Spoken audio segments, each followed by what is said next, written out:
Registration of a new user is possible in the web application and in the mobile app. To do so, please click the Register New Account button. Afterwards, you will be asked to fill in all mandatory fields.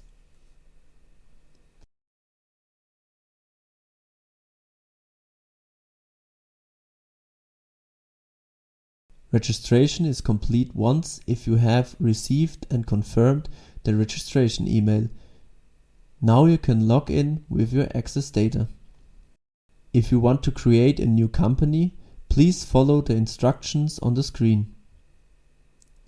If you want to join an existing company of another user, please contact this person outside of the PermaConnect.